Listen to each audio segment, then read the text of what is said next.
Alléluia. Nous sommes bien ce matin dans la maison de Dieu, n'est-ce pas? Nous sentons la présence de Dieu, nous touchons la présence de Dieu. Elle se laisse toucher par nos cœurs. C'est bon ces moments-là. Ces temps où nous pouvons le louer, nous pouvons l'adorer, nous pouvons aussi disposer nos cœurs afin que la parole de Dieu puisse être déposée et rentrer en profondeur. Je suis convaincu que Dieu veut faire, et a commencé d'ailleurs une œuvre au milieu de nous, et qu'il veut continuer cette œuvre et la mener à bien, afin que nous soyons une église en marche, une église bouillante, une église qui va de l'avant, qui relève les défis et qui glorifie le nom de Jésus. Nos églises occidentales ont la fâcheuse habitude de s'installer parce que le confort mange tout, l'esprit du monde dévore tout et le diable rit parce que les chambres hautes se vident, parce que les lieux secrets sont abandonnés et ainsi le diable nous laisse tranquilles parce que nous ne sommes plus gênants. Mais ce n'est pas cette église-là que nous voulons être, n'est-ce pas? Nous voulons être une église qui relève les défis, qui s'oppose à la puissance de l'adversaire parce qu'en Christ nous sommes vainqueurs et qui, relevant ces défis, va de l'avant, ne regardant pas le monde avec tout ce que l'on voit aujourd'hui, ce qu'on entend comme quelque chose qui soit fatal pour nous. Mais ce sont des défis à relever parce que l'adversaire est vaincu, Christ est vainqueur. Alléluia. Christ est vainqueur. Ah, Christ est vainqueur. Alléluia. Il est bon de le dire. Le Amen, c'est qu'on le proclame. On ne dit pas je sais, mais on le dit, on le proclame, on prend position. Et c'est important de prendre position également. Ce matin, je voudrais vous parler d'un héritage. Ça vous convient? Alors, pas un héritage sur la terre, parce que c'est une autre spécialité, mais de notre héritage. Néanmoins, pour pouvoir en parler, on parlera de l'héritage que Dieu a donné à Israël, le pays de Canaan. J'aimerais que nous lisions dans le livre de Josué, les versets 1 à 9. C'est un texte que nous connaissons tous très bien, mais j'ai eu à cœur de m'y arrêter et nous allons le parcourir ensemble en partie. Après la mort de Moïse, serviteur de l'Éternel, l'Éternel dit à Josué, fils de Nun, serviteur de Moïse, « Moïse, mon serviteur, est mort. Maintenant, lève-toi, passe ce Jourdain, toi et tout ce peuple, pour entrer dans le pays que je donne aux enfants d'Israël.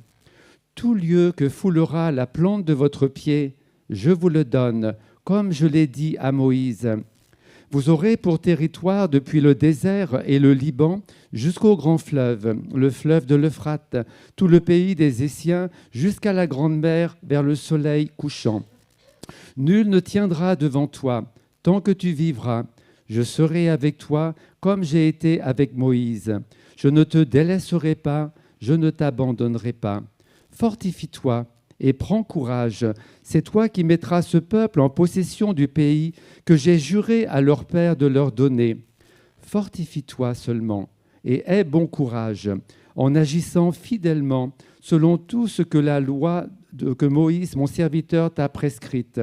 Ne t'en détourne ni à droite ni à gauche, afin que tu réussisses dans tout ce que tu entreprendras. Que ce livre de la loi ne s'éloigne pas de ta bouche. Médite-le jour et nuit pour agir fidèlement selon tout ce qui est écrit, car c'est alors que tu auras du succès dans tes entreprises, c'est alors que tu réussiras. Ne t'ai-je pas donné cet ordre? Fortifie-toi et prends courage, ne t'effraie pas et ne t'épouvante pas, car l'Éternel, ton Dieu, est avec toi dans tout ce que tu entreprendras. Amen. Nous prenons pour nous cette parole, n'est-ce pas? Je suis encore tout seul. Nous prenons cette parole pour nous, n'est-ce pas, ce matin? Oui, nous la prenons pour nous parce qu'elle est pour nous. Elle était pour Josué et avec Josué, tout le peuple va entrer dans cette dimension, cette promesse également pour pouvoir avoir hérité du pays de Canaan. Ce n'est pas que Josué, c'est tout le peuple entraîné à sa suite. Alors oui, Dieu soit béni parce que ce matin, il veut aussi nous pas nous faire rentrer, parce que nous sommes déjà, pour la plupart d'entre nous, entrés dans notre héritage, mais il veut nous faire aller plus loin. Josué, son nom veut dire sauveur. Mais avant qu'il ne fasse rentrer le peuple dans le pays d'Israël, dans le pays de Canaan, son nom sera changé par Moïse et il l'appellera Josué, qui est le même nom que Jésus. Le Seigneur est sauveur. Dieu est sauveur. Changement de nom. Mais notre nom a été changé également. Nous sommes nés de nouveau. Nous portons le nom de Christ et nous sommes, à partir de ce moment-là, habilités, de par la nouvelle naissance, à entrer pleinement et à envahir quelque part l'héritage qui est le nôtre. Que Dieu soit béni. Dieu a des projets pour nous, n'est-ce pas? Dieu a de bons projets. Il le dit dans Jérémie 29, 11. Oui, moi le Seigneur, je connais les projets que j'ai formés sur vous, pour vous. Je le déclare, ce ne sont pas des projets de malheur, mais des projets de bonheur. Je veux vous donner un avenir plein d'espérance. Amen à cette parole. Je veux vous donner cet avenir plein d'espérance. Dieu avait un plan établi qu'il avait partagé avec Abraham. Dans Genèse, chapitre 13, verset 14, il est écrit à partir de 14, « L'Éternel dit à Abraham, après que Lot se fut séparé de lui, lève les yeux, et du lieu où tu es, regarde vers le nord, vers le midi, vers l'Orient, vers l'Occident, car tout le pays que tu vois, je le donnerai à toi et à ta postérité pour toujours. » Gloire à Dieu. « Je rendrai ta postérité comme la poussière de la terre, en sorte que si quelqu'un peut compter la poussière de la terre, ta postérité aussi sera comptée. Lève-toi, parcours le pays dans sa longueur, dans sa largeur, car je te le donnerai. Amen. » Il dira également dans Deutéronome chapitre 11, verset 24, « Tout lieu que foulera la plante de votre pied sera à vous. Votre frontière s'étendra donc du désert du Liban jusqu'à l'Euphrate, la mer occidentale. Nul ne tiendra contre vous. L'Éternel, votre Dieu, répandra, comme il vous l'a dit, la frayeur et la crainte de toi sur tout le pays où vous marcherez. » Quand Dieu marche avec son peuple, l'ennemi fuit. Quand Christ est au milieu de son peuple, l'ennemi recule et la gloire de Dieu est manifestée et la victoire est assurée. Amen. Moïse ne fera pas entrer le peuple dans le pays de la terre promise. Moïse représente la loi et la loi n'avait pas la capacité de faire entrer le peuple dans la terre promise. Est-ce à dire que la loi de Dieu était mauvaise?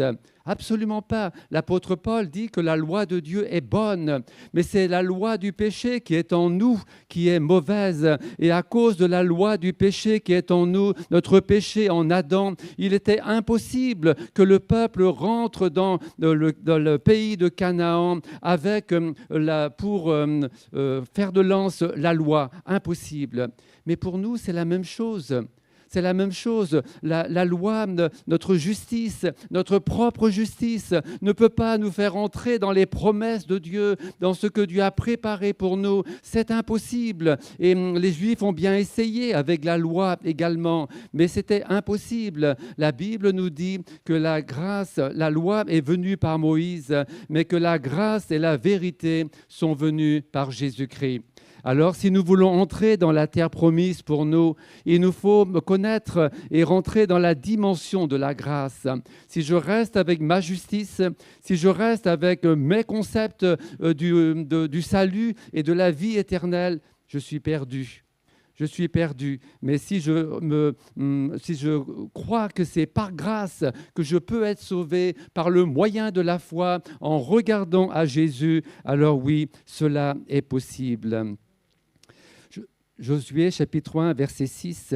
« Fortifie-toi et prends courage, dit Dieu à Josué, car c'est toi qui mettras ce peuple en possession du pays que j'ai juré à leur père. » Ça, c'était pour la Canaan terrestre, quelque part. Mais pour nous, il y a, je le disais, notre leader, notre conducteur, c'est Jésus.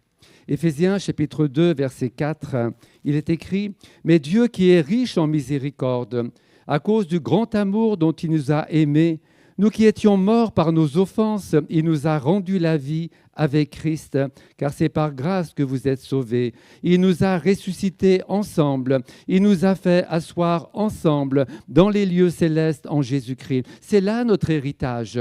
Nous sommes ressuscités avec lui, morts avec lui, ensevelis avec lui, ressuscités avec lui, et nous sommes maintenant assis avec lui ensemble dans les lieux célestes en Jésus-Christ. Gloire à Dieu pour cela. Alors, où est votre héritage ? Il est sur la terre ou dans le ciel? Et oui, il est dans le ciel. S'il est sur la terre, je crains que vous ayez un problème. Mais s'il est dans le ciel, alors il n'y a pas de problème. Josué fera le peuple se sanctifier, traverser le Jourdain pour ressortir de l'autre côté dans la terre promise. La loi, je l'ai dit, ne peut pas accorder le pardon, mais cette image de descendre dans le Jourdain et de passer de l'autre côté, c'est l'image de notre mort et de notre identification avec la mort de Jésus à la croix, et nous ressortons en nouveauté de vie, nés de nouveau, transformés, pardonnés et capables de marcher par l'Esprit et dans cette dimension de vie nouvelle. Éphésiens chapitre 1, verset 18, il est écrit « Que Dieu vous donne un esprit de sagesse et de révélation dans sa connaissance, qu'il illumine les yeux de votre cœur, pour que vous sachiez quelle est l'espérance qui s'attache à son appel, quelle est la richesse de la gloire de son héritage qu'il réserve aux saints. » Il a déployé cette force en le ressuscitant des morts, en le faisant asseoir à sa droite dans les lieux célestes, au-dessus de toute domination, de toute autorité, de toute puissance, de toute dignité et de tout nom qui se peut nommer non seulement dans le siècle présent, mais encore dans le siècle à venir. Il a tout mis sous ses pieds. Amen. Alors oui, qu'il nous donne cet esprit de sagesse, de révélation, d'intelligence dans sa connaissance, pour que nous saisissions tout cet acquis que Dieu nous a donné en Jésus-Christ, et que ainsi nous marchions véritablement dans notre héritage spirituel céleste. Jésus a rempli les conditions en accomplissant la loi, triomphant du péché, de la mort par la croix. Il a ouvert la voie royale, afin que par son sacrifice, nous soyons pardonnés. Si tu n'es pas pardonné, purifié ce matin, viens à Jésus, viens à la croix, tourne les regards vers lui, demande-lui de venir te pardonner, te purifier, repens-toi de tes péchés, et ainsi tu hériteras comme nous de la vie éternelle. Tu passeras de la mort à la vie et tu pourras marcher en nouveauté de vie. C'est l'œuvre de Dieu en réponse à la foi. Il nous a ressuscités ensemble. Il nous a fait asseoir ensemble dans les lieux célestes en Jésus-Christ. Quiconque est racheté par le sang de Jésus, par la foi, est transposé dans le royaume de Dieu, dans ce royaume céleste, et il a part à la bénédiction de Dieu, aux promesses de Dieu, aux acquis de Dieu en Jésus-Christ. C'est notre part, c'est notre lot. 2 leaders pour 2 héritages. Israël aura pour leader Josué, et ils entreront sous son leadership dans la Canaan terrestre. Pour nous, l'Église, nous avons un leader en la personne de Jésus-Christ, et la puissance et la personne du Saint-Esprit pour nous mener également dans la terre promise, entre guillemets, qui est la nôtre, assis avec Christ dans les lieux célestes, bénis de toutes sortes de bénédictions spirituelles dans les lieux célestes. Amen. C'est ce que Dieu a fait pour nous, pour chacun de nous. Ni trop petits, nous sommes ni trop petits, ni trop grands, ni trop ceci, ni trop cela. C'est la promesse de Dieu pour chacun de nous. C'est le don de Dieu, c'est le cœur de Dieu pour chacun de nous. Que Dieu soit béni. Oui, il nous a ressuscités ensemble. Il nous a fait asseoir ensemble dans les lieux célestes en Christ Jésus. C'est notre pays à conquérir. C'est là que Dieu nous attend tout au long de notre vie chrétienne. Israël a été béni de toutes sortes de bénédictions matérielles, Canaan était un lieu, un pays où coule le lait et le miel, un pays de fer. C'est un pays où il y avait la bénédiction de Dieu, mais une bénédiction matérielle. Nous sommes bénis de toutes sortes de bénédictions spirituelles dans les lieux célestes. Alors nous ne sommes pas attachés à la terre. D'ailleurs, nos maisons ne rentreront pas dans le cercueil, ni nos coffres-forts. Mais par contre, nous bâtissons là-haut avec Jésus. Nous travaillons à à bâtir quelque part en ayant les yeux fixés sur Jésus et sur la rémunération qui est nôtre par la foi et dans la foi. Gloire à Dieu. Le peuple était appelé à poser son pied, à fouler le pays. Partout dans les frontières que Dieu avait données, il a placé des frontières. Tout lieu que foulera la plante de ton pied, de votre pied, Dieu s'engage, je vous le donne. Je vous le donne. Nous savons que poser le pied, pour nous, dans le Nouveau Testament, ça se ramène en général à mettre nos pieds sur les promesses de la parole de Dieu. En quelque sorte, Dieu nous dit, partout, sur toute promesse de ma parole, et il y en a des centaines, sur lesquelles vous poserez votre pied. Alors sachez que je vous le donne, je vous le donnerai. C'est le cœur de Dieu également. Il veut que nous soyons riches de Dieu, pas riches du monde, pas riches de nos affaires, mais riche pour lui et riche pour sa gloire, riche pour son royaume. Et il veut nous donner ces choses. Il le fait. Par la foi, soyons des conquérants. Soyons des chrétiens qui vont de l'avant.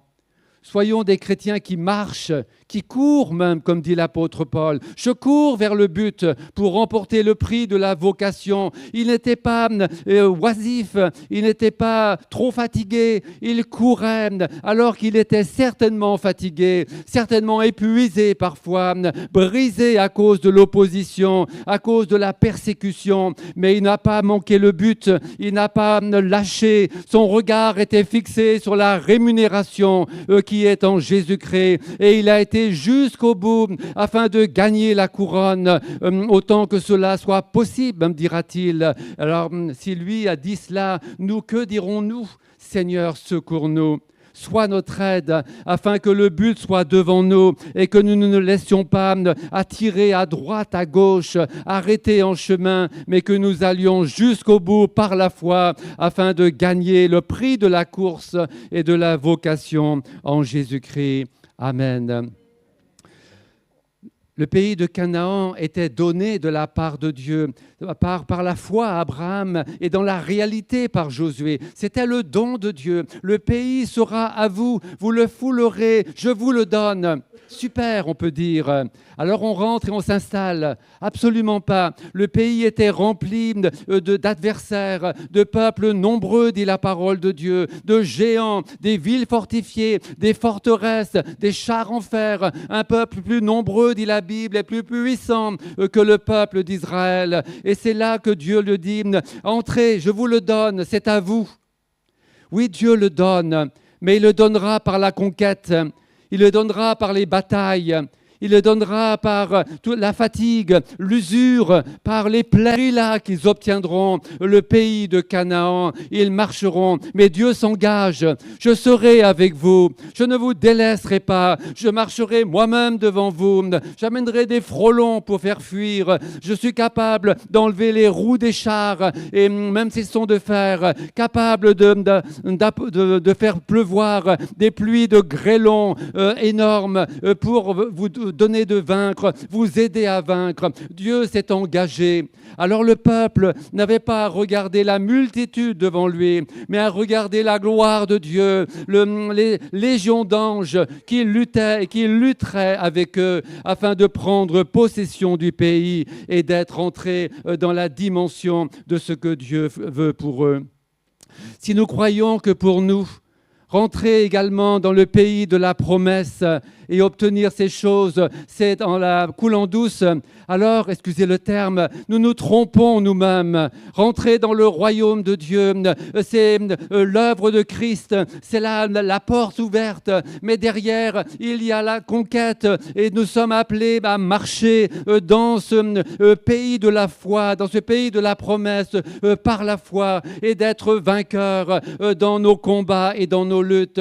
Nous avons la parole de Dieu, nous avons les promesses, nous avons le grand général de Dieu, la personne du Saint-Esprit qui nous rend capables de pouvoir conquérir tout le pays de la promesse, autant que cela sera possible pour nous dans la dimension de notre foi, de l'audace de notre foi et du courage que nous aurons pour marcher dans les voies de Dieu, dans ses chemins jusqu'au bout. Pentecôtiste, gloire à Dieu. Jusqu'au boutiste, gloire à Dieu. S'il n'y a pas jusqu'au boutiste, ça ne veut pas dire grand-chose. Mais si nous allons jusqu'au bout, parce que nous voulons gagner, vaincre en son nom, pour sa gloire, alors il le fera. Il le fera pour nous, il le fera devant nous, il le fera avec nous, et il glorifiera son nom, et il se réjouira pour nous également. Amen. Éphésiens chapitre 6, versets 11 et 12. Au reste, fortifiez-vous dans le Seigneur et par sa force toute puissante, revêtez-vous de toutes les armes de Dieu afin de pouvoir tenir ferme contre toutes les ruses du diable. Car nous n'avons pas à lutter contre la chair et le sang, mais contre les dominations, les autorités, contre les princes de ce monde de ténèbres, contre les esprits méchants dans les lieux célestes. Nous sommes bénis de toutes sortes de bénédictions dans les lieux célestes, mais il y a une adversité, il y a de l'opposition, il y a des puissances adverses aussi dans ces lieux célestes.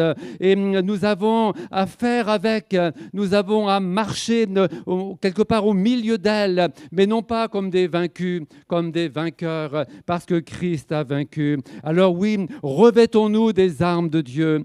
Revêtons-nous de toutes les armes de Dieu, afin de pouvoir tenir ferme contre toutes ces ruses, contre toutes ces attaques, et ainsi de pouvoir gagner la course, achever la course et être vainqueur, conquérir le pays qui est le nôtre. Que Dieu soit béni. Quand nous lisons les Écritures, nous apercevons que Israël a failli dans ce que Dieu lui a demandé. Israël n'a pas conquis le pays de Canaan. Il a conquis un morceau, puis avec sous David un peu plus. Mais il n'a pas conquis entièrement le pays. Il a failli dans sa tâche, dans la mission que Dieu lui a donnée. Et pourtant, il avait la connaissance des promesses de Dieu. Il a vu les miracles de Dieu. Il a vu sa puissance à l'œuvre en Égypte, la mer Rouge et toutes sortes de choses après. Il a vu la puissance, le soleil s'est même arrêté et un jour a été rallongé quand Josué a invoqué le nom de Dieu. Ces miracles et bien d'autres miracles. Mais malgré cela, Israël a été vaincu. Ils n'ont pas été jusqu'au bout. Ils n'ont pas conquis le pays. Ils ont fait des compromis avec les adversaires, comme si nous faisions des compromis avec le monde, avec l'esprit du monde, avec nos propres natures. C'est la même chose. C'est ce qu'ils ont fait et ils ont été mis en échec. Ô Seigneur, fais-nous grâce. Nous ne sommes pas mieux qu'eux. Ils avaient les mêmes promesses ramenées dans leur contexte, des promesses où Dieu s'était engagé d'une manière extraordinaire. Nous avons la parole de Dieu, nous avons les promesses dans la parole. Nous n'avons pas d'excuses si nous sommes en échec. Nous n'avons pas d'excuses si nous n'avançons pas, si nous nous laissons aller. Nous n'avons pas d'excuses. Et alors, nous ne pourrons pas conquérir toutes ces bénédictions spirituelles que Dieu veut nous donner parce qu'il nous les a acquises en Jésus-Christ. Mais elles seront nôtres que si nous allons les chercher par la foi, si nous prenons position dans la foi, si nous luttons aussi par la foi et dans la réalité d'un engagement et d'une marche avec Dieu authentique. Josué chapitre 18, versets 1 à 3. Quelques années, courtes années, après qu'ils soient entrés dans le pays de Canaan, il est écrit « Toute l'assemblée des enfants d'Israël se réunit à Silo, et ils y placèrent la tente d'assignation. Le pays était soumis devant eux. » Gloire à Dieu, il était soumis, plein d'ennemis, mais soumis. Pour nous aussi, Christ a triomphé, il est vainqueur, il a triomphé de toutes les puissances, les autorités, de tout ce qui peut nuire, il a triomphé. C'est soumis, le pays de la promesse, pour nous aussi, il est soumis à cause de l'œuvre parfaite de Jésus. Jamais le pays était soumis devant eux. Il restait 7 tribus des enfants d'Israël qui n'avaient pas encore reçu leur héritage. Comment est-ce possible?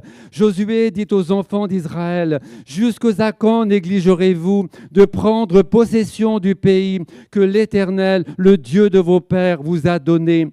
Au bout d'un nombre d'années, peut-être d'années de vie chrétienne pour nous, la question se pose, où en suis-je? Quel est mon avancement? Quelle est ma conquête dans la vie spirituelle, dans la maturité chrétienne, dans le combat de la foi, dans la vie de l'esprit, dans les dons de l'esprit, dans tout ce que Dieu attend de moi? Où en suis-je? Où en suis-je? 7 tribus n'avaient pas encore... n'étaient pas rentrés dans leur héritage, et cela quelques années après. Que s'est-il passé alors qu'il y a eu tous les miracles? On s'est installé parmi tout le monde, on s'est installé et on n'a pas été plus loin, on n'était pas très nombreux, alors on est resté sur un petit village ou une petite ville dans le pays, mais Dieu ne voulait pas cela, il voulait que le peuple multiplie et qu'il progresse et qu'il prenne la possession de tout ce qui était à lui, de tout ce qui était donné. Et en cela, il n'a pas réussi. Nous ne sommes pas mieux, mes frères et sœurs. Je ne suis pas mieux. Nous n'avançons pas vite. Nous ne voyons pas bien. Nous avons du mal pour différentes raisons. Et alors, on fait 2 pas en avant et puis 1 pas en arrière. On est comme cela. Mais ce n'est pas ce que Dieu veut. Ce n'est pas ce que Dieu attend de nous. Ce n'est pas ce qu'il a mis en place pour nous. Ce n'est pas ce qu'il veut distribuer à nos vies. Il veut que nous soyons des vaillants, des conquérants, des hommes et des femmes qui marchent dans leur vie chrétienne authentiquement. Pas seulement le dimanche matin pendant 2 heures, mais une vie de tous les jours, une marche avec Dieu. C'est à ce prix-là seulement que nous pourrons conquérir tout ce que Dieu a prévu pour nous, toutes les promesses et les bénédictions de sa grâce. Sinon, nous aurons simplement une mesure de ce que nous aurons cherché, combattu ou exercé la foi. Seigneur, fais-nous grâce. Seigneur, fais-moi grâce ce matin. Je veux plus de Dieu. Je veux plus du pays de la promesse. Je veux plus des promesses de Dieu. Je veux plus de la vie de l'Esprit. Je veux plus de dons de l'Esprit. Je veux plus d'une vie sanctifiée, d'une vie consacrée, d'une vie engagée, une vie qui transpire la personne de Jésus et non pas la mienne. Une vie dans nouveauté de vie, celle de l'Esprit et non pas de la chair, comme dit la parole. Seigneur, c'est là qu'il nous attend. C'est là qu'il veut nous voir. C'est là qu'il veut l'église de Louviers. Chacun pour notre part, dans cette dimension, dans cette direction. Et lui, il promet son esprit. Il promet sa puissance. Il promet d'être avec nous tous les jours. S'il le promet, ne soyons pas, indociles. Ne soyons pas lents à écouter, lents à nous lever, mais levons-nous, marchons et conquérons en son nom. Amen. Un peu plus tard, quand Josué mourra, environ une petite vingtaine d'années après, même pas, moins que cela, dans Juges, chapitre 2, verset 1, nous avons un autre passage. Dieu fait un constat une quinzaine d'années après, ou 15-20 ans. Dieu fait un constat. Et il dit au peuple ceci, il est dit ceci, un envoyé de l'Éternel, un prophète, monta de Gilgal à Bokim et dit, je vous ai fait monter hors d'Égypte.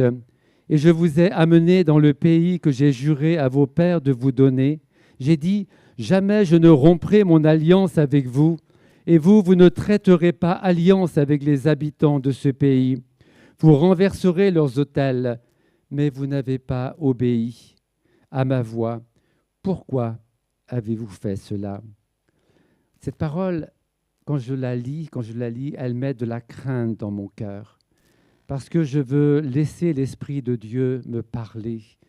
Je ne veux pas laisser ma raison de dire, d'écarter la parole, mais je veux me laisser sonder. Est-ce que j'ai obéi à la parole de Dieu? Est-ce que j'obéis à la parole de Dieu? Est-ce que je me laisse interpeller par la parole de Dieu? Est-ce que j'ai fait ce que Dieu m'a demandé, de manière peut-être individuelle pour moi ou plus générique dans sa parole? Et nous voyons que le peuple d'Israël, il a été en échec. Alors la parole de Dieu vient jusqu'à eux et Dieu leur dit, mais pourquoi n'avez-vous pas obéi à ma voix? Pourquoi avez-vous fait cela? Pourquoi? Pourquoi? Je voulais vous bénir. Je voulais vous donner tout le pays de Canaan. Je voulais vous donner tellement de bonnes choses, tellement de grandes choses. J'avais prévu tout cela pour vous. Vos ennemis étaient vaincus. Je voulais que vous les détruisiez parce qu'en même temps, il y avait un jugement de Dieu et que vous preniez toute la place, que vous vous installiez, qu'il n'y ait pas cette hostilité, que vous puissiez bénéficier du lait, du miel et de tout ce qu'il y a dans le pays, dans le repos que je veux vous donner. Mais cela n'a pas pu se faire. Que s'est-il passé? Dieu avait donné des promesses et des consignes claires à Josué pour lui et pour son peuple.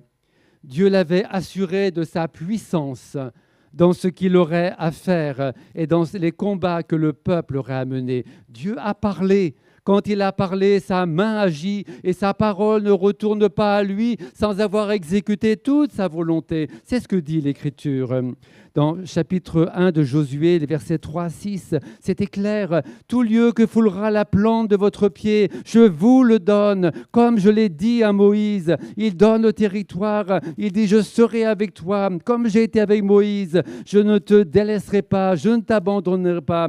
Fortifie-toi, prends courage. » Et ainsi, avance, fais rentrer mon peuple et que le peuple s'installe dans ce pays. La conquête est un combat pour nous aussi. Mais la défaite n'est pas dans les options. Du côté de Dieu, aucune défaite n'est dans les options. Parce qu'il est le Dieu de la victoire et il nous a donné la victoire. Si c'est compliqué, si nous trébuchons, c'est possible. Mais la défaite, non, pas la défaite.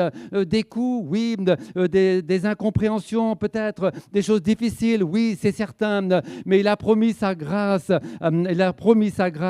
mais pas la défaite. Il ne doit pas y avoir de défaite dans notre marche chrétienne, dans notre avancement de la vie chrétienne. La défaite n'est pas possible.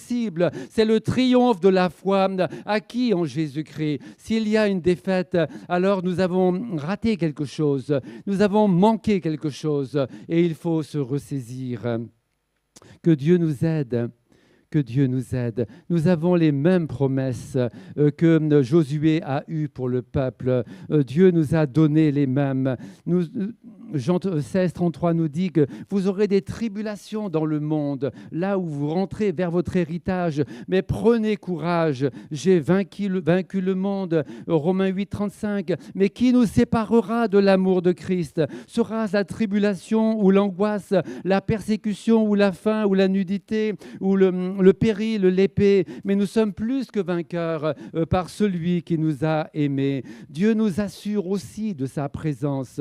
Il a dit dans Hébreux 13, 5, je ne te délaisserai pas, je ne t'abandonnerai pas. Exode 33, 14, je marcherai moi-même avec toi. Matthieu 28, 20, et voici, je suis avec vous tous les jours. Ésaïe 43, 2, 3, si tu traverses les eaux, je serai avec toi. Et les fleuves, ils ne te submergeront pas. Si tu marches dans le feu, tu ne brûleras pas. Et la flamme, elle ne t'embrasera pas. Car je suis l'Éternel, ton Dieu, le Saint d'Israël, ton Sauveur. Et on dit gloire à Dieu pour cela. Amen, gloire à Dieu. C'est ce Dieu-là qui marche avec nous. C'est ce Dieu-là qui marche devant nous. C'est ce Dieu-là qui ouvre la voie. C'est ce Dieu-là qui a fait des projets de bénédiction pour chacun de nous. Dieu a fait sa part sans faillir en rien. Josué et le peuple n'ont pas fait sa part. Et nous, en tant qu'Église de Jésus-Christ, je peux vous dire que nous ne faisons pas notre part. Je ne parle pas de Louviers, je parle en général et je me mets le premier. Nous sommes loin de faire notre part, je vous assure. Nous sommes très loin de faire notre part. Et s'il fallait transposer avec le pays de Canaan et le terrain conquis, je suis inquiet. Franchement, je suis inquiet. Je suis inquiet pour nous, je suis inquiet pour moi. Et je prie Dieu pour que cette réunion de ce matin soit une réunion qui nous amène à reconsidérer beaucoup de choses afin que nous puissions remettre à la bonne place ce qui doit l'être et ôter ce qui a pris la place et qui ne doit pas l'être. Josué, où est le problème dans cette affaire? Josué, chapitre 1, versets 7 à 8. « Fortifie-toi seulement et aie bon courage, en agissant fidèlement selon toute la loi que Moïse, mon serviteur, t'a prescrite. Ne t'en détourne ni à droite ni à gauche, afin de réussir dans tout ce que tu entreprendras. Que ce livre de la loi ne s'éloigne pas de ta bouche, médite-le jour et nuit pour agir fidèlement selon tout ce qui est écrit. C'est alors que tu auras du succès dans tes entreprises, c'est alors que tu réussiras. » C'est là que le bas blesse. C'est là qu'est le problème. C'est là qu'Israël a été vaincu. Il n'a pas fait ce que Dieu lui demandait. Le peuple ne s'est pas fortifié. Il n'a pas été plein de courage, comme Dieu l'avait ordonné. Il est devenu faible, affaibli, avec une vision raccourcie. Et au lieu de se battre comme des hommes forts, alors ils sont entrés dans le compromis, dans des alliances avec les ennemis. Être fort, ce n'est pas faire de la muscu. Ce n'est pas non plus travailler le cérébral seulement.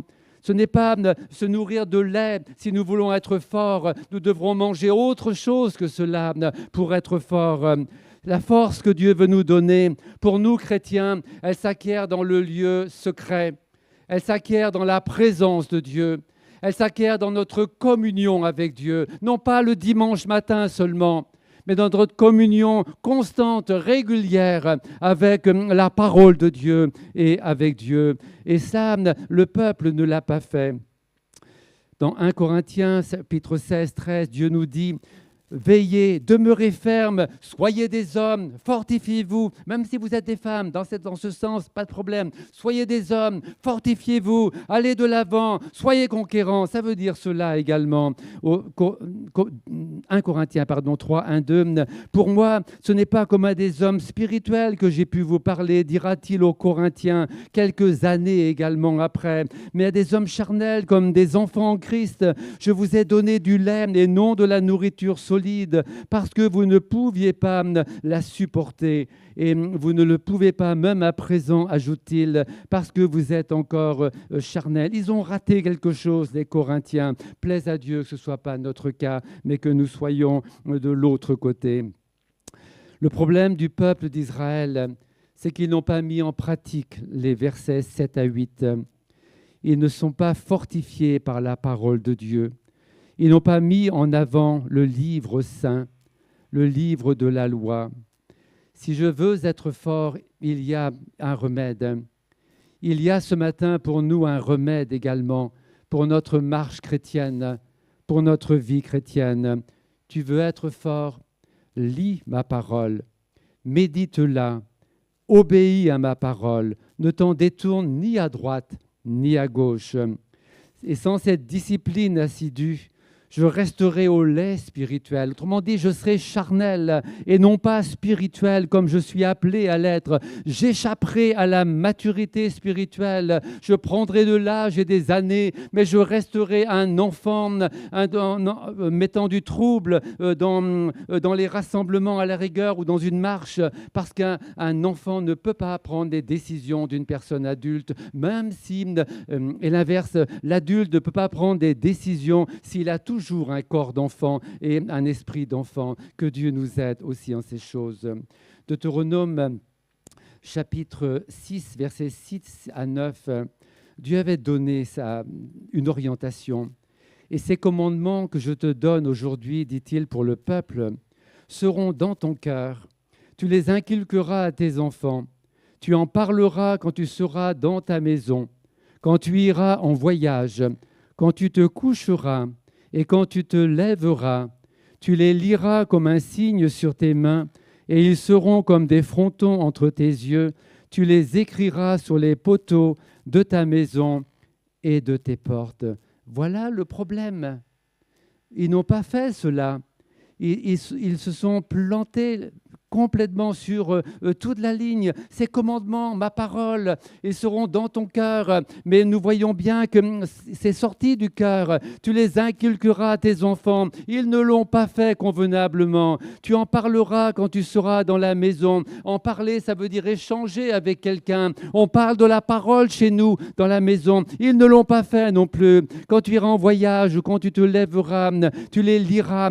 Tu les liras également. Et tu les écrira même sur les poteaux de ta porte. Alors bien sûr, nous n'allons pas faire cela, mais ça veut dire que la parole de Dieu devait être omniprésente dans la maison des Israélites. Et pour nous, la parole de Dieu doit être omniprésente dans nos maisons, non seulement en tant que livre, mais en tant que lecture, méditation, communion avec Dieu. Il faut qu'il en soit ainsi. Sinon, nous sommes en échec. Sinon, nous sommes faibles, affaiblis, et nous risquons de finir comme Samson par rapport à l'esprit du monde. Seigneur, fais-nous grâce afin que nous remettions la parole de Dieu à l'honneur dans nos vies, dans nos maisons et dans nos familles. Nous avons la même chose, une parole similaire pour nous. Colossiens chapitre 3, verset 16. Que la parole de Christ habite, ce qui veut dire demeure et influence, parmi vous abondamment. Instruisez-vous, exhortez-vous les uns les autres en toute sagesse, par des psaumes, par des hymnes, par des cantiques spirituels, chantant à Dieu dans vos cœurs sous l'inspiration de la grâce.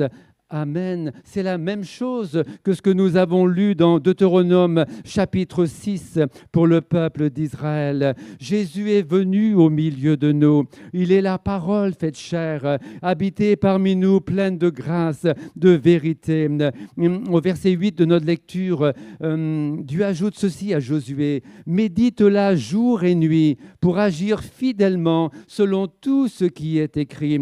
Ne te contente pas de lire, c'est déjà bien de la lire, mais si tu ne fais que la lire, ça peut rester au niveau de ton intellect.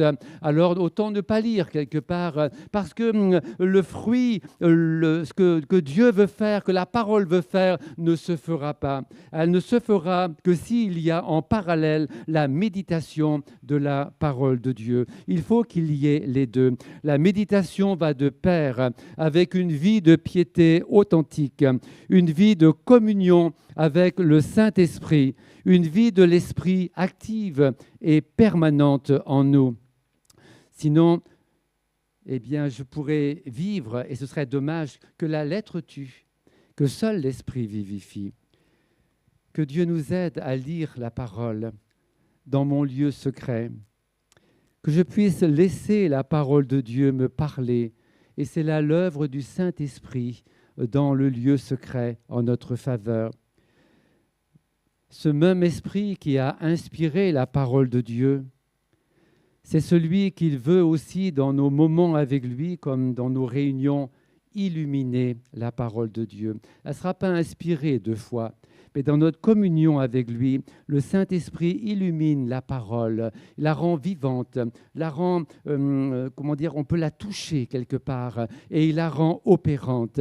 Mais si nous n'avons pas cette vie de communion avec le Saint-Esprit, nous n'avons pas de méditation réelle et la parole de Dieu peut rester lettre morte pour nous, même les promesses peuvent rester lettre morte pour nous. Mais si nous nourrissons la vie de l'Esprit, si nous sommes un peuple rempli de l'Esprit, non pas le dimanche matin, mais tous les jours, et qui veille à cela, alors la parole de Dieu, avec l'Esprit de Dieu, fera que nous pourrons saisir les perles de la parole et ainsi les acquérir pour nous. Dans Éphésiens 5, 18, ne vous enivrez pas de vin, c'est de la débauche. Soyez au contraire remplis de l'Esprit et entretenez-vous par des psaumes, par des hymnes à nouveau. C'est le conseil de Dieu. Remplis de l'Esprit, parlez de la parole, mais remplis de l'Esprit. Veillons à cela. Juge chapitre 2, versets 10 à 12. Il est écrit que cette génération du peuple d'Israël, elle a été recueillie auprès de ses pères. Et il s'éleva après elle une autre génération qui ne connaissait point l'Éternel. Ce qu'il avait fait pour Israël, comment est-ce possible ? Les enfants d'Israël firent alors ce qui déplaît à l'Éternel. Ils servirent les Baals, ils abandonnèrent l'Éternel, le Dieu de leur père, qui les avait fait sortir du pays d'Égypte. Ils allèrent après d'autres dieux, d'entre les dieux des peuples qui les entouraient. Ils se prosternèrent devant eux, ils irritèrent l'Éternel, ils abandonnèrent l'Éternel. Juste la génération d'après, ça a commencé. Comment cela est possible ? Comment est cela est possible ? Nous l'avons déjà vu, c'est parce qu'ils n'ont pas enseigné la parole de Dieu dans leur maison. Ils n'ont pas enseigné les enfants. La génération qui est venue après, ce sont leurs enfants. Leurs enfants n'ont pas été enseignés dans la parole de Dieu. Le culte familial n'existait pas chez eux, chez la plupart. La parole de Dieu, l'enseignement, le conseil, l'éducation que les parents doivent donner à leurs enfants, cela n'existait pas, n'a pas existé chez eux. Alors, peu à peu, ces jeunes se sont tournés vers les nations autour. Pour nous, ce serait le monde. Ils ont été attirés par le monde et il n'y avait pas la parole de Dieu implantée dans les cœurs. Oh, nous devons prendre garde à ces choses, mes frères et sœurs, afin d'enseigner nos enfants dans la parole de Dieu tous les jours. Je ne parle pas de matraquage, je parle d'enseignement, d'éducation de nos enfants, afin que la parole de Dieu soit quelque chose de normal pour eux et qu'ils puissent y puiser également. Nous sommes responsables. Si nous n'enseignons pas nos enfants selon la parole de Dieu, nous sommes responsables devant Dieu et il faut le mesurer cela afin de réclamer toute la grâce de Dieu pour pouvoir enseigner nos enfants. Je voudrais faire une parenthèse. Nous sommes dans une société où les papas ne sont plus à leur poste. Ils sont appelés à être les chefs de foyer quand il y a un papa, bien sûr. Des chefs de famille dans le sens de spirituel, dans le sens de pourvoir à la famille, dans le sens de prendre soin, de protéger. C'est le rôle du père. Aujourd'hui, ils sont démissionnaires. Alors, il y a des carences, des manques. Mais sachez que les pères porteront aussi leurs responsabilités devant Dieu quand il y aura des comptes à rendre, s'ils n'ont pas pris soin de leur épouse, soin de leurs enfants, pour les éduquer dans les choses de Dieu, leur donnant l'exemple pour aller dans la maison de Dieu, l'exemple pour lire la parole ensemble, prier ensemble, échanger, lire à haute voix, comme nous l'avons vu dans Deutéronome 6. Si nous ne faisons pas, nous assumons une lourde responsabilité. Je voudrais que vous mesuriez cela. Il faut le mesurer. Si vos enfants vont de travers après parce qu'ils n'ont pas entendu la parole, il n'y a que nos yeux pour pleurer, nos cœurs déchirés. C'est vrai qu'on peut les élever parfois bien et ils ne se tourneront pour un temps vers le monde et autres. C'est vrai, il ne faut pas non plus occulter cela, mais soyons de ceux qui feront tout ce qui est nécessaire pour élever nos enfants dans les voies de Dieu, leur donner l'amour de la parole, l'amour de la prière, l'amour de la maison de Dieu.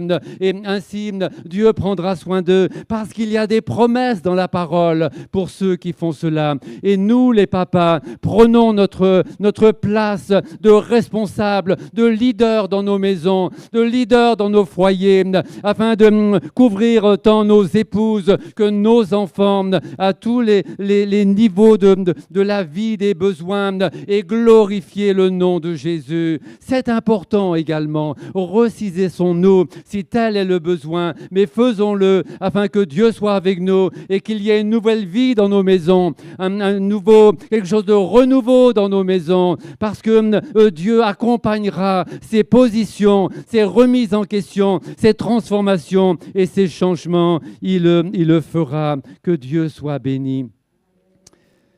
Vous êtes prêts à cela? Vous êtes prêts à cela? Oui, il faudra toute la grâce de Dieu, mais que ce ne soit pas un amen du dimanche matin, mais que ce soit un amen qui dure dans le temps, avec la puissance de l'Esprit, la grâce de Dieu, le secours. Et s'il y a besoin de prière les uns pour les autres, alors prions les uns pour les autres, afin que nul ne se décourage et nul ne soit en échec, mais que nous soyons tous des vainqueurs. Nous sommes et nous devons être des hommes et des femmes remplis de l'Esprit. Si nous ne sommes pas remplis de l'Esprit, alors nous irons en échec, nous serons en échec. Et pour être remplis de l'Esprit, ce n'est pas seulement en venant à l'église, c'est aussi à la maison, c'est le soir. Vous vous réveillez la nuit, vos cœurs se tournent vers Dieu. Vous vous levez le matin, vos cœurs, vos pensées se tournent vers Dieu. En arrière-plan, vous êtes en communion avec le Seigneur. C'est le prier sans cesse. C'est là qu'on le retrouve. Où soyez continuellement remplis de l'Esprit. C'est dans la communion avec lui, cette communion de chaque jour, de jour et de nuit, dans la présence de Dieu, qui permet à l'Esprit de Dieu d'habiter tout notre cœur, de nous sonder, de nous transformer, de nous sanctifier et de nous rendre forts de la force de Dieu pour accomplir les desseins de Dieu et la volonté de Dieu. Amen. Soyons des hommes et des femmes remplis de la parole de Dieu, qui est l'épée de l'Esprit. Nous retrouvons là aussi la corrélation entre l'Esprit de Dieu et la parole de Dieu. La parole de Dieu, c'est l'épée de l'Esprit. Mais s'il n'y a pas l'Esprit, l'épée ne sert à rien. Mais si l'Esprit est en nous, s'il agit en nous, alors l'Esprit sera conquérante, capable de disséquer âme et esprit, ce qui est le plus caché dans les cœurs ou dans d'autres cœurs, afin d'amener à la lumière ce qui est mauvais et cacher et révéler la parole de Dieu. Amen.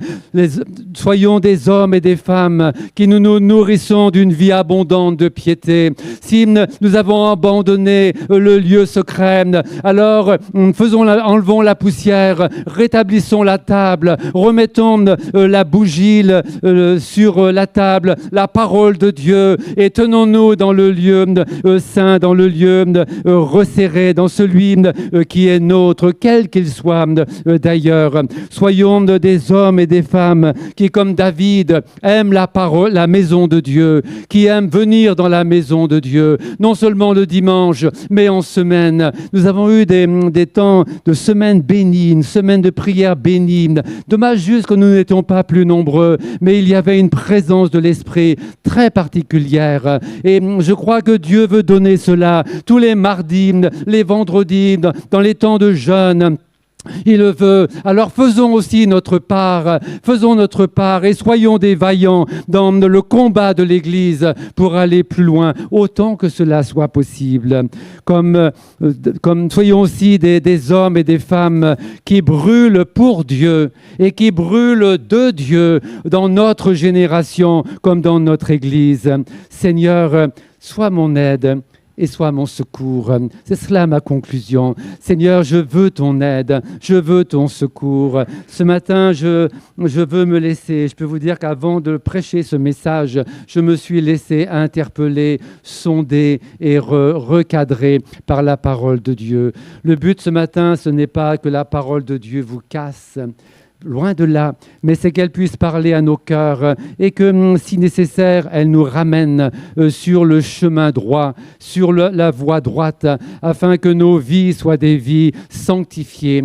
Si nous avons cassé l'autel de la sanctification et que nos vies sont un peu pas claires, forcément à moitié compromis avec le monde, voire le péché, ressaisissons-nous, rebâtissons l'autel de la sanctification, parce que sans la sanctification, nul ne verra le Seigneur. C'est difficile. Sachez que Christ a été fait sanctification pour nous. La victoire, elle est en Christ. Le triomphe est en Christ. Si c'est l'autel de la consécration, rebâtissons l'autel de la consécration. Reconsacrons nos vies au royaume de Dieu pour les intérêts de notre Père, pour entrer dans les œuvres qu'il a préparées à l'avance, pour marcher ensemble et accomplir l'œuvre de Dieu pour notre Église, notre ville. Cela est possible. C'est ce que Dieu attend de nous. Seigneur, que tu sois notre aide ce matin. Que le Seigneur soit notre secours, soit notre force. Je ressens dans mon cœur une pression de l'Esprit et un appel de l'Esprit ce matin au milieu de nous. Il y a cet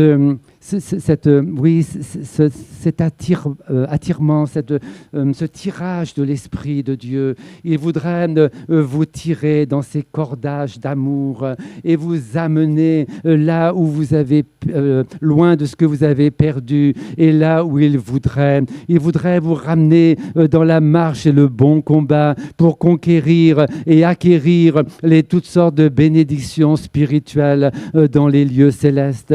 Faire de vous des hommes et des femmes de Dieu, des hommes et des femmes selon le cœur de Dieu, remplis de la parole, remplis de l'Esprit, remplis de la crainte de l'Éternel et marchant dans ses sentiers, dans son chemin. Seigneur, aide-nous ce matin. Seigneur, sois notre secours. Je propose que nous nous levions à notre place. Je pense que nous sommes tous concernés par cet appel, tous concernés par la parole de Dieu. Et ensemble, nous allons réclamer le secours de Dieu, la grâce de Dieu, le pardon de Dieu. S'il faut se repentir, repentons-nous, mais revenons à Dieu. Reprenons la marche, s'il vous plaît. Reprenons la marche. Nous te saluons, Seigneur, pour ta présence au milieu de nous. Nous te louons pour le ministère du Saint-Esprit au milieu de nous et le ministère de la parole. Ce matin, Seigneur, si j'ai partagé maladroitement cette parole, je te prie afin que le Saint-Esprit soit opérant au milieu de nous. Je te prie, Seigneur, afin que là où il y a besoin de repentance, tu accordes la repentance. Nous te demandons pardon pour nos écarts, pardon pour nos manquements, pardon pour ce que nous avons délaissé, pardon où là nous n'avons pas été à la hauteur, pardon où nous avons changé ta parole par autre chose, la prière par autre chose, pardon si nous n'avons plus ou peu de vie de communion. Seigneur, pardon ce matin et viens ranimer la flamme dans nos cœurs, viens ranimer, Seigneur, ton feu, viens souffler sur nos braises et ranime-nous. Nous voulons brûler du zèle de Dieu, brûler de ton amour. Seigneur, nous ne voulons pas que tu nous dises, comme à l'église d'Éphèse, ce que j'ai contre toi, c'est que tu as abandonné ton premier amour. Seigneur, ce matin, reçois l'offrande du cœur de mes frères et de mes sœurs.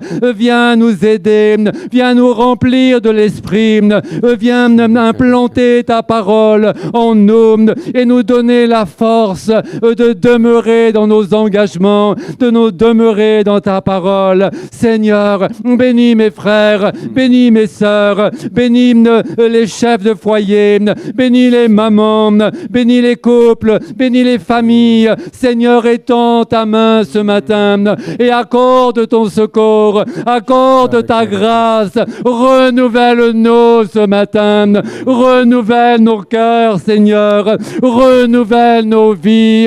Pardon, Seigneur, pardonne-nous, mais viens nous faire grâce, ô Dieu.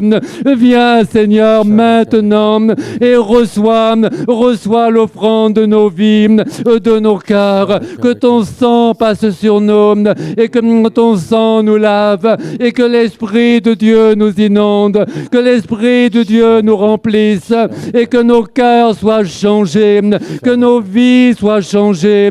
Seigneur, dans le nom de Jésus, viens ce matin, triomphe au milieu de nous. Viens ce matin, libère les cœurs, délivre les âmes, change les mentalités. Seigneur, au nom de Jésus, au nom de Jésus. Amen, amen. Gloire à Dieu. Alléluia.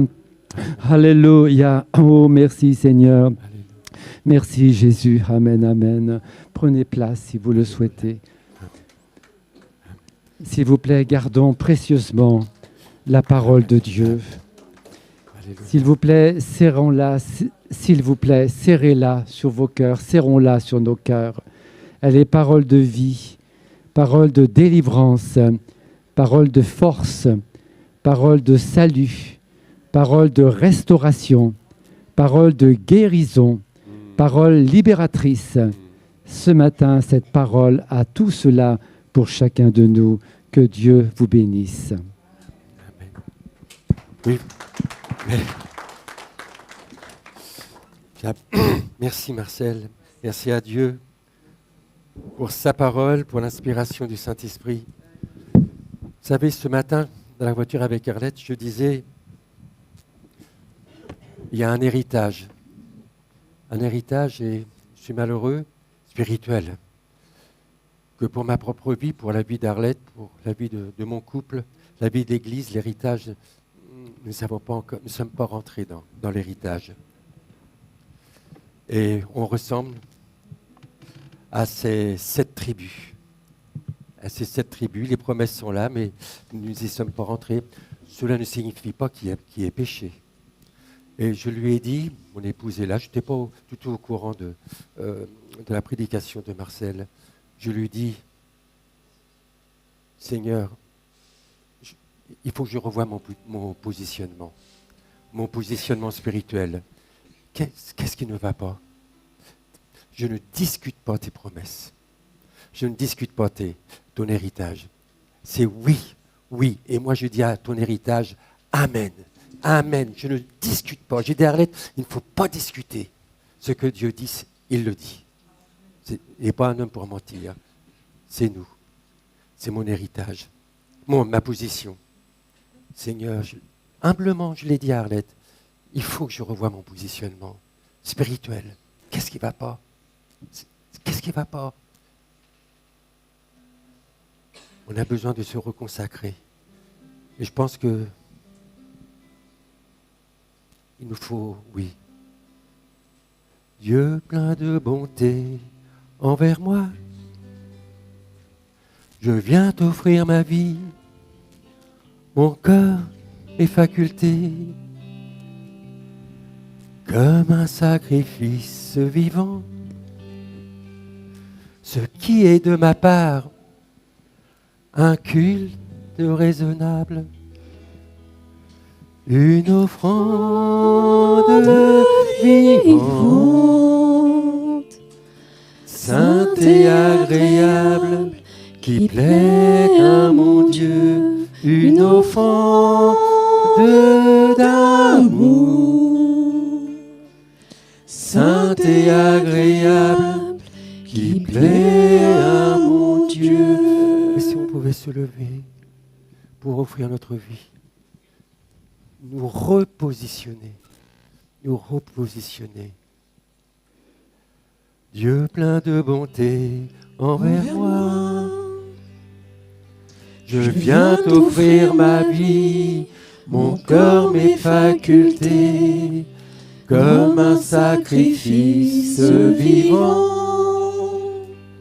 Ce qui est de ma part, un culte raisonnable, une offrande vivante, sainte et agréable, qui plaît à mon Dieu, qui plaît à mon Dieu, une offrande d'amour, sainte et agréable, qui plaît